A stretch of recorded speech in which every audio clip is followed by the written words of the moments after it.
What's up everyone, DigiDestin here, and welcome to another pickup video.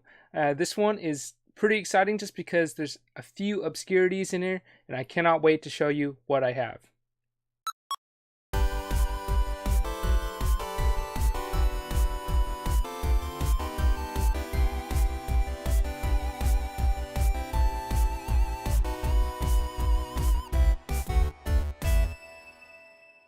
Alright, so today's finds, like I mentioned, are a little bit more obscure.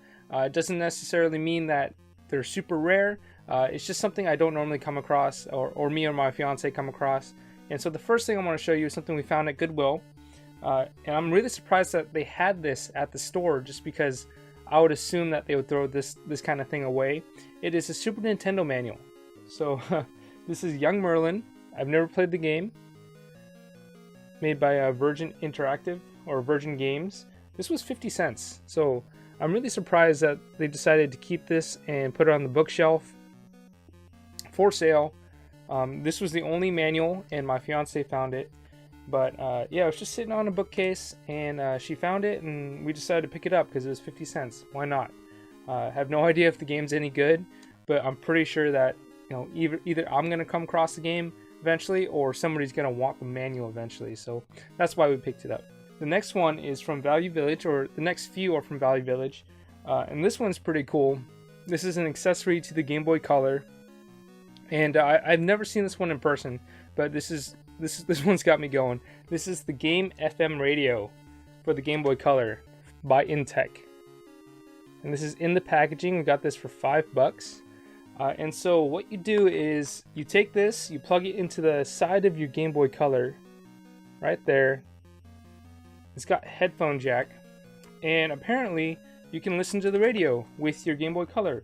I've not decided. I'm on the fence whether or not I want to open this, just because it's in the packaging. It doesn't go for too much in terms of value, but it's very cool, just because it is in the packaging, and the fact that it has a sticker here, R-Zone. So this Toys R Us sticker.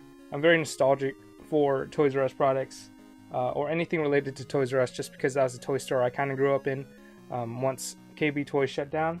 So I'm kind of reluctant to open up, but I'm really curious about whether or not this works. So maybe if you can get a few people to convince me, then I'll crack it open and see if it does work.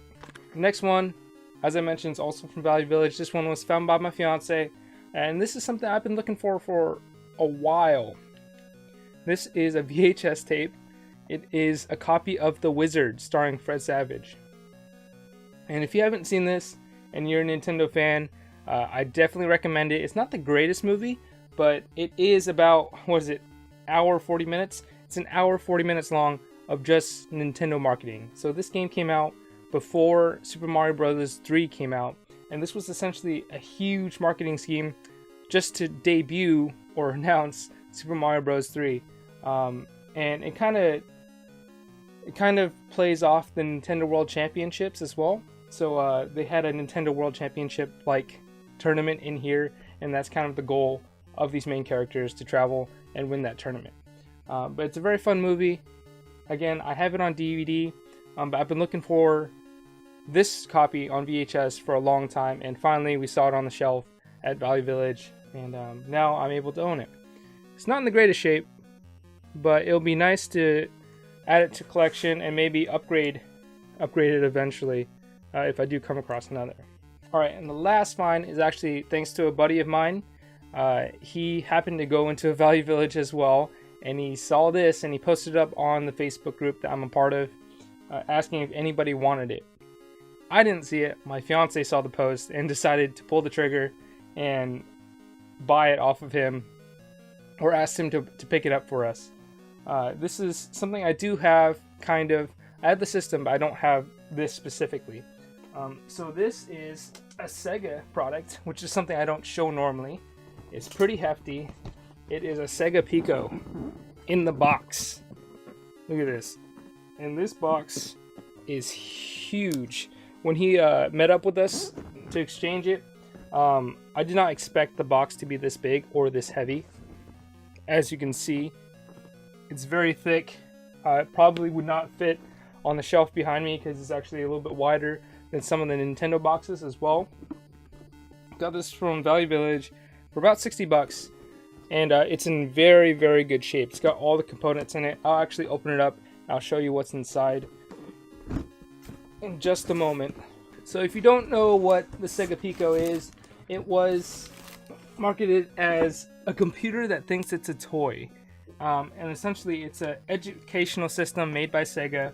Very similar to kind of like a VTech before that even came out. So it is a system.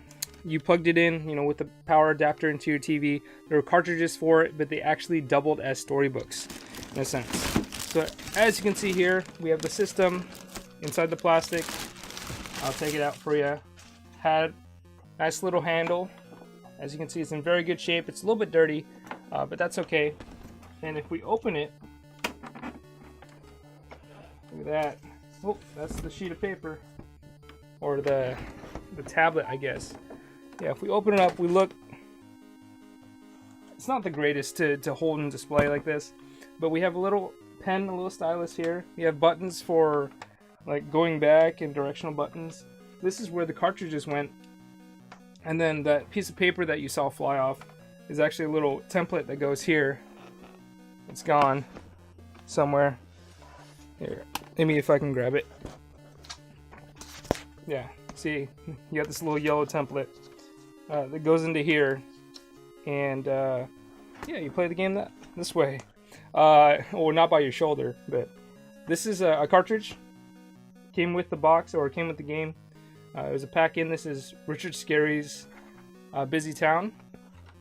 And what you do is plug in the cartridge here, and then it locks into place.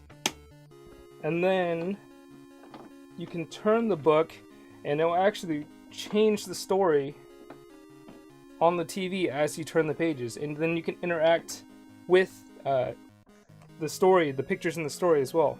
It comes with a bunch of mini games. It's actually surprisingly fun for something like this. But the cool thing is, since I'm done showing you the system, I'll put this down here.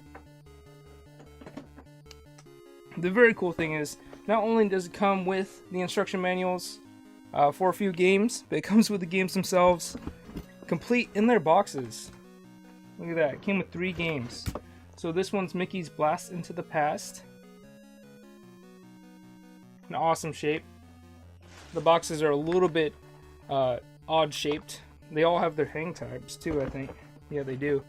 That's a hang tab there. This one is Sesame Street Alphabet Avenue. And as you can see, it says spelling, sorting, and matching games. And the last one is a Winnie the Pooh game, A Year at Pooh Corner. I don't know if that's a great title, but this is letter and number activities. I'll show you the back, see what the gameplay is like. Yeah, essentially that little pen stylus will control cursor on the screen, and you'll interact with different parts of the story or the book. And then there's also mini games like adding and finding letters and tracing letters and painting and drawing and so on and so forth. But yeah, it's an awesome find there. And those were all my pickups for this week. Like I mentioned, they're all pretty obscure, ones you don't find too often, but pretty cool nonetheless, especially finding them in thrift stores. If you did like this video, please like, comment, and subscribe. Check out some other videos. Got other pickups, tips and tricks, gameplays, as well as streams. And with that being said, we'll see you guys on the next one.